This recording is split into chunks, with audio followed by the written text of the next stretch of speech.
नमस्कार। अर्थ मैटर्स में आप सबका स्वागत है। मैं हूं माइक पांडे।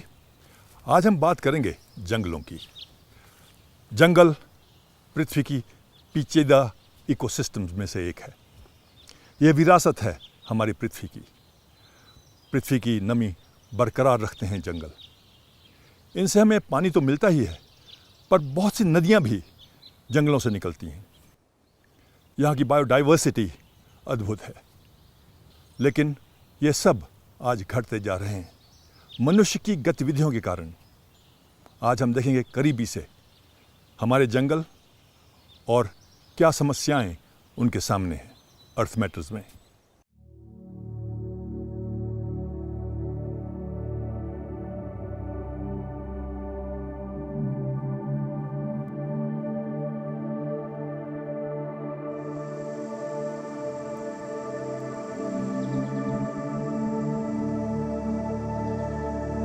हमारे ग्रह के करीब 30% हिस्से में जंगल मौजूद हैं।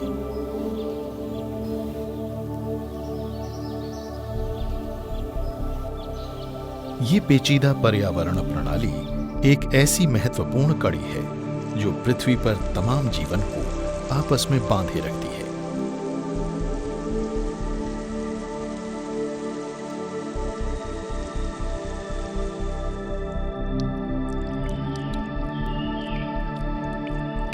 सूर्य की ऊर्जा से चलने वाले इस जंगल का 1 एकड़ क्षेत्र करीब 6 टन कार्बन डाइऑक्साइड को सोखकर रोजाना लगभग 4 टन ऑक्सीजन छोड़ता है।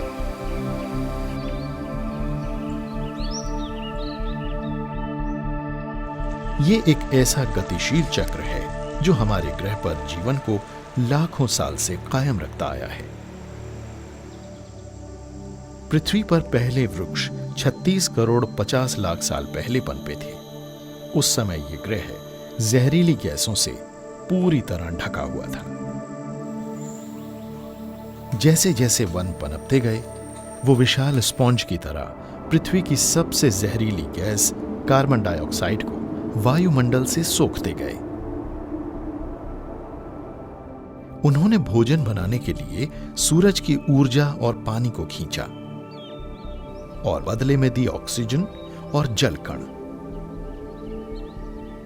ये दोनों ही पृथ्वी पर जीवन को आगे बढ़ाने के लिए आवश्यक हैं।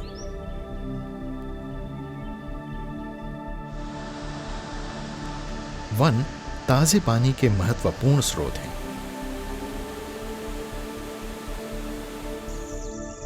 वनों से उठने वाले वाष्प कण घनीभूत होकर पानी की छोटी छोटी बूंदों में लगातार बदलते रहते हैं,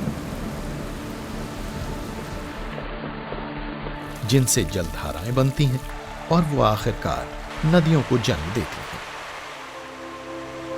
नदियां लाखों साल से बहती आ रही हैं। इन्होंने पृथ्वी पर मानव सभ्यताओं और अन्य अनेक जीव जंतुओं को पाला है। इसके अलावा वन हवा में अवरोध पैदा करते हैं, बाढ़ों का प्रभाव कम करते हैं, मिट्टी के कटाव और सूखे को रोकते हैं। वन बारिश के पानी के बहाव की गति धीमी करके हमारे भूजल को रिचार्ज करते हैं और नमी को कायम रखते हैं। हमारे वनों में पृथ्वी पर मौजूद कुल प्रजातियों का 67% से ज्यादा हिस्सा बसता है।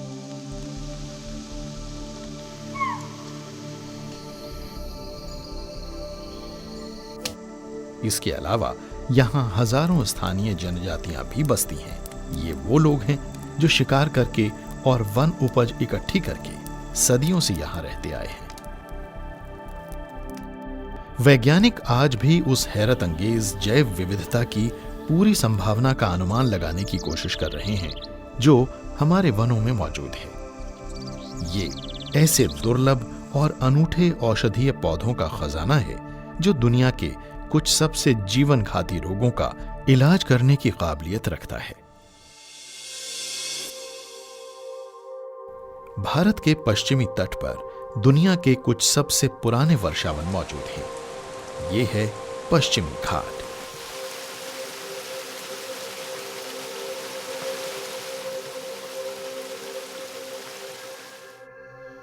ये 1,60,000 वर्ग किलोमीटर इलाके में फैले हैं। ये घाट भारत के दक्षिणी छोर से 1600 किलोमीटर की लंबाई में उत्तर में गुजरात तक फैले हैं।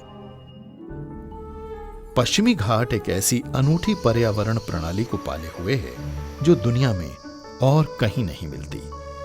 जैव विविधता के इस खजाने में 325 ऐसी प्रजातियां हैं जो दुनिया भर में खतरे से घिरी हैं। इस इलाके को वर्ल्ड हेरिटेज यानी विश्व विरासत माना जाता है।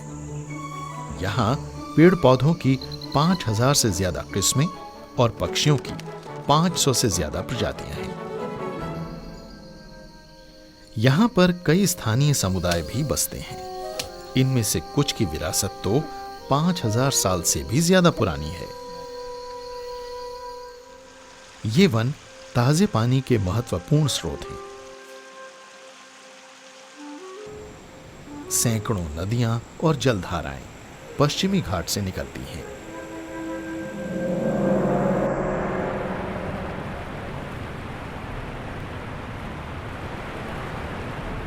भारत का दूसरा सबसे ऊंचा झरना जोग फॉल्स इसी वन में है।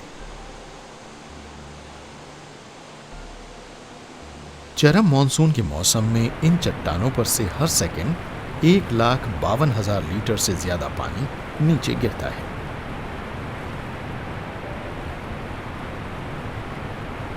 पानी 830 फुट नीचे गिरकर शरवती नदी में मिलता है और फिर गांवों और शहरों में पहुंचकर रोजमर्रा की जरूरतों को पूरा करता है। पश्चिमी घाट भारत के पश्चिमी तट के साथ साथ मौजूद है। ये बारिश के विन्यास को प्रभावित करते हैं और यहीं से मॉनसून इस उपमहाद्वीप में दाखिल होता है।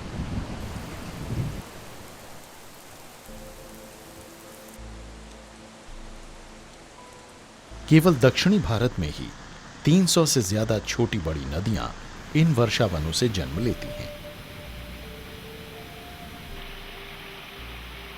पश्चिमी घाट से भारत के कुल ताजे पानी का 20% हिस्सा पैदा होता है।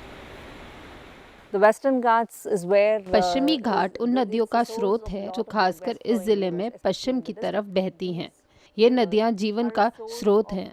अब चाहे ये बात उन लोगों की हो जो अपने खेतों और पीने के पानी की जरूरतों के लिए इन नदियों पर निर्भर हों, या फिर इको टूरिज्म की बात हो, क्योंकि यहाँ काफी झरने हैं।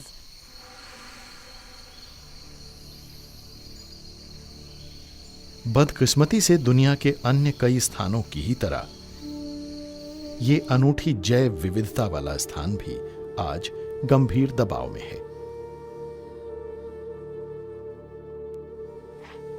कृषि के विस्तार, जंगलों के गैर कानूनी और नुकसानदायक कटाव और जंगलों में लगने वाली आग इन वनों पर बहुत बुरा असर डाल रही है। बुनियादी सुविधाओं के विकास के लिए जंगलों को काटा जा रहा है। जंगल के बड़े इलाके को लूटा जा रहा है और खेती, खनन और इंसानी बस्तियां बसाने के लिए इनका सफाया किया जा रहा है। पश्चिमी घाट में वन क्षेत्र कायदे से 66% होना चाहिए, पर आज 35% से भी कम जंगल बचे हैं।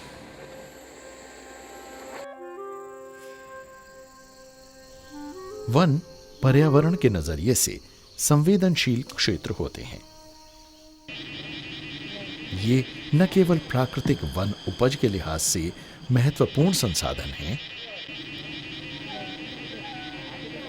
बल्कि ये कागज, फर्नीचर और निर्माण उद्योग के लिए लकड़ी भी मुहैया कराते हैं।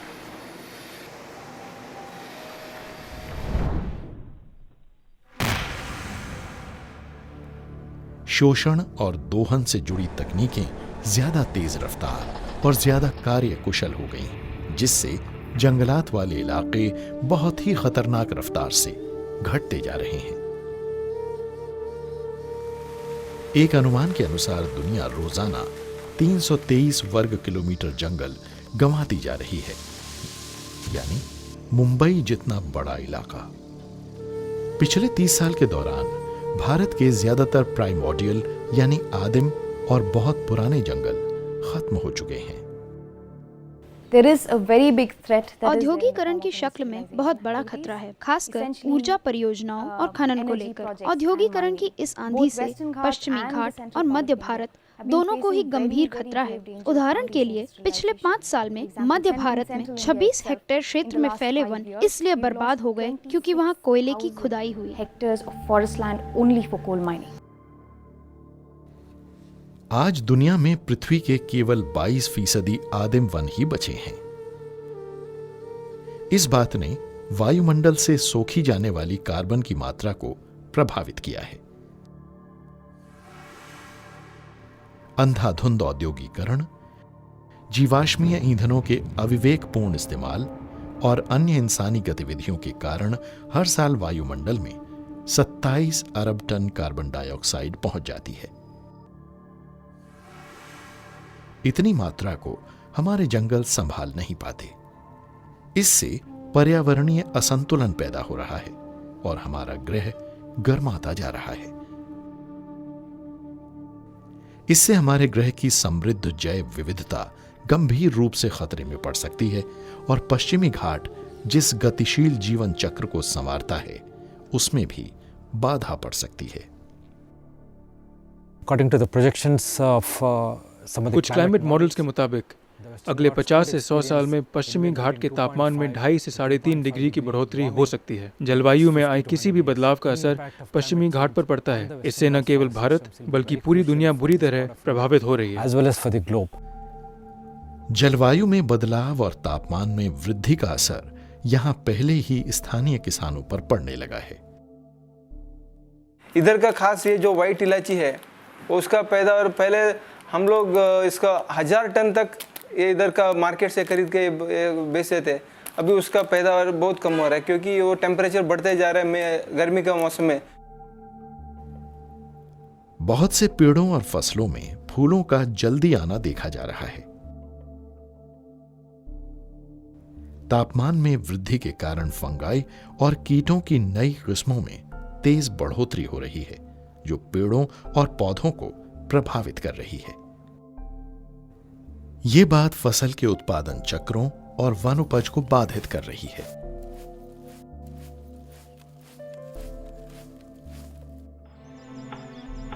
स्थानीय समुदायों के पास गिने चुने विकल्प ही उपलब्ध हैं, इसलिए वो अपनी बुनियादी जरूरतों के लिए जलावन की लकड़ी इकट्ठी करते हैं।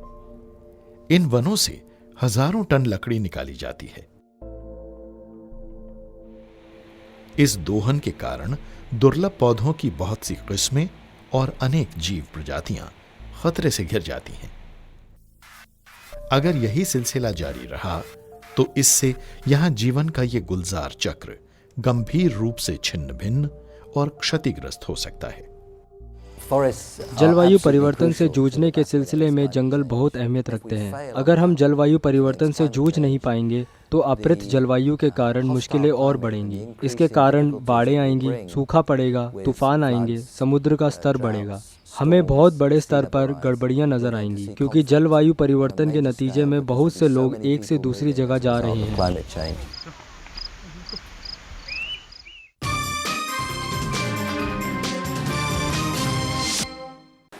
यहाँ कोई ग्लेशियर नहीं, कोई हिमालय पर्वत नहीं, बट 300 से अधिक नदियाँ इन जंगलों से निकलती हैं और 30 करोड़ से अधिक लोगों को पानी देती हैं, फसलें उगाने के लिए, पीने के लिए। अगर ये जंगल विलुप्त हो गए तो ये नदियाँ भी सूख जाएंगी, सिकुड़ जाएंगी। तो उस समय एक भयंकर आपदा आन पड़ेगी। उस समय क्या होगा, ये सोचने की बात है। पानी और आहार सुरक्षा पूरी दुनिया में गंभीर चिंता का विषय है। आज पूरी दुनिया में 1 अरब 32 करोड़ से ज्यादा लोगों की पहुंच पीने के साफ सुरक्षित पानी तक नहीं है। वैज्ञानिकों का अनुमान है कि पूरी दुनिया में 2020 तक ऐसे लोगों की संख्या 2 अरब 50 करोड़ तक पहुंच जाएगी जो पानी की गंभीर कमी झेल रहे होंगे। वन पृथ्वी के जल चक्र के मुख्य संचालक हैं और ये आहार सुरक्षा को सुनिश्चित करते हैं। ये भूजल को रिचार्ज करने में एक बहुत महत्वपूर्ण भूमिका निभाते हैं। इनके जरिए पानी वापस पृथ्वी में जज्ब हो जाता है और इस तरह ये जमीन के नीचे मौजूद पुराने जल भंडारों को बहाल करते रहते हैं। ये एक ऐसा वहनीय चक्र है जो सदियों से यूं ही चला आ रहा है। वनों की गैर मौजूदगी में कम वाष्पीकरण होगा और उससे कम बारिश होगी।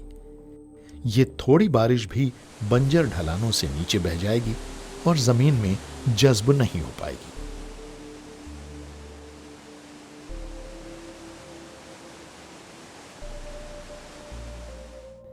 अगर जंगल गायब हो गए तो पश्चिमी घाट की नदियां भी जल्दी ही सूखने लगेंगी।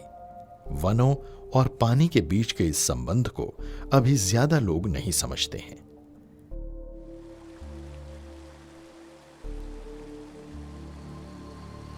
पश्चिमी घाट के आदिम वन गोवा की जीवन रेखा है और वहां की पानी की जरूरत के सिलसिले में बेहद महत्वपूर्ण प्राकृतिक जलधाराओं के सूखते जाने से किसान कोई भी फसल उगा नहीं पा रहे हैं।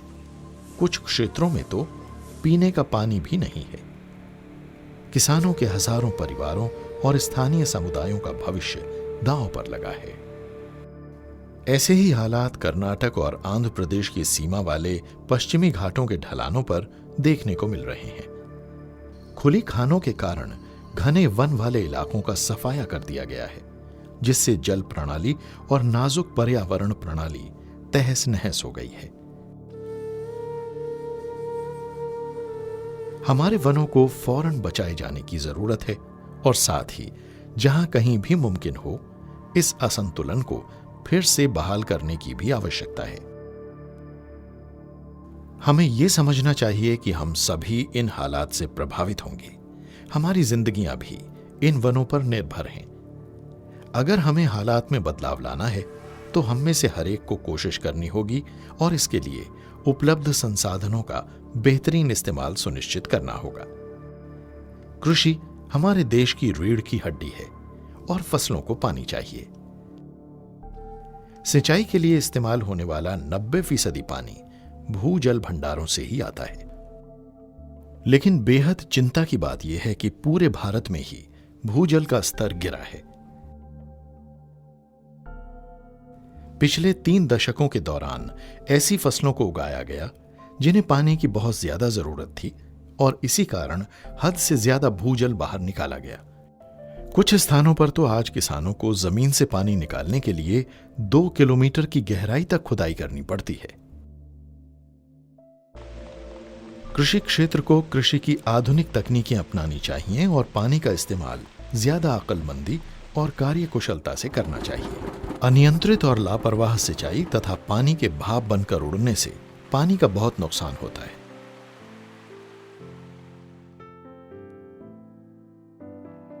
स्प्रिंकलर और ड्रिप सिंचाई प्रणाली जैसे सरल तरीकों से पानी की खपत 75% तक और बिजली की खपत 80% तक घटाई जा सकती है। पानी बचाने की एक बेहद असरदार विधि है बारिश के पानी का संचय। इसका मतलब है कि बारिश के पानी को इमारतों की छतों पर और जमीन में इकट्ठा करना ताकि इसका बाद में इस्तेमाल किया जा सके, या फिर इसे जमीन में जज्ब होने देना ताकि जमीनी पानी का स्तर बहाल हो सके। पानी की ये बचत बेहद मामूली महसूस हो सकती है, लेकिन आप पानी की जो भी बूंद बचाते हैं उससे बहुत बड़ा अंतर पैदा होगा। याद रखिए, हमारे वनों में इकट्ठी होने वाली पानी की यही बूंदें दमदार जोग झरने को जन्म देती हैं।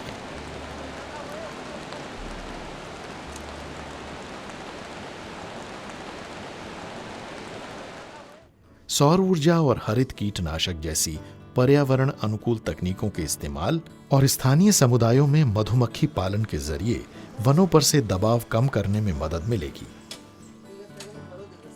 पश्चिमी घाट के कुछ खास हिस्सों में समुदाय वनों की लकड़ी के बजाय वैकल्पिक ईंधन के तौर पर बायोगैस के इस्तेमाल की शुरुआत कर रहा है। ये कोशिश कामयाब साबित हो रही है और इससे स्थितियों में परिवर्तन आने लगा है। हमें यह समझना होगा कि जंगलों और पानी को अलग अलग नहीं किया जा सकता।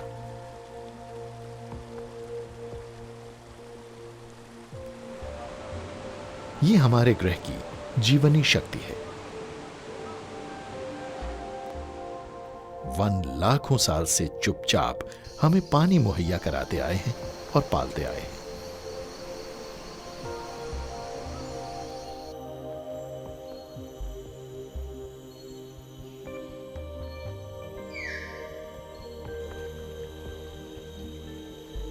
हमें प्रकृति के एक दूसरे पर निर्भर जीवन चक्र को समझना होगा, जिसमें हर प्रजाति, पृथ्वी पर मौजूद हर जीव जिंदा रहने के लिए एक दूसरे पर निर्भर है।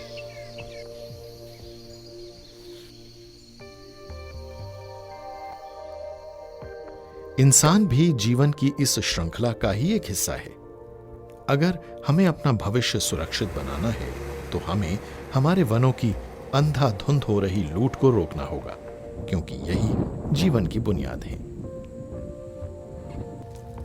अगर पृथ्वी पर से वन खत्म हो गए तो इस पर से जीवन का अस्तित्व भी सदा के लिए खत्म हो जाएगा। लेकिन हमारे ग्रह का इतिहास इस तरह नहीं लिखा जाना चाहिए। वन आज भी हमारे ग्रह के 1/3 भू क्षेत्र पर मौजूद हैं। इन्हें अब भी बचाया जा सकता है और इन्हें जो क्षति हुई है उसे दूर किया जा सकता है। प्रकृति बेहद धैर्यवान और लचीली होती है। इसे तो बस अपनी वापसी करने के लिए एक मौका चाहिए। हमारा भविष्य खुद हमारे अपने हाथों में है।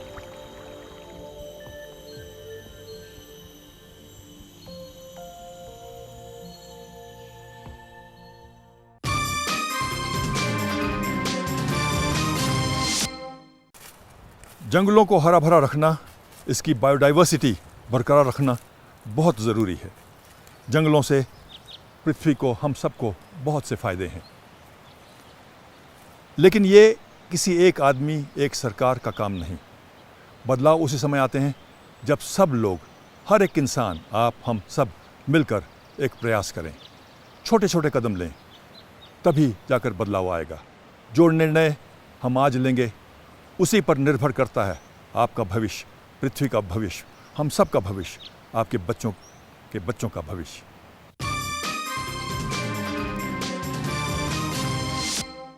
और अब समय आ गया है साप्ताहिक क्विज का। हमारा आज का सवाल है, हिमाचल प्रदेश का राज्य पक्षी कौन सा है? सवाल एक बार फिर सुन लीजिए। हिमाचल प्रदेश का राज्य पक्षी कौन सा है?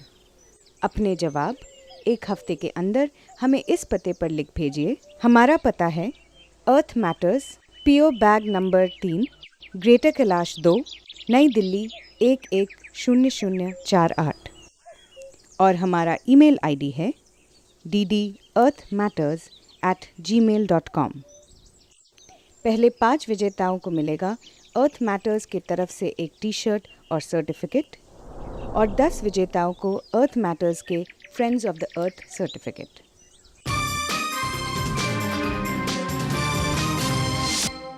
आज का हमारा प्रोग्राम बस यहीं ख़त्म होता है। अगले हफ्ते आपसे फिर मुलाकात होगी एक नई जगह पर, एक नए मुद्दे पर। तब तक के लिए अपना ख्याल रखिएगा। नमस्कार।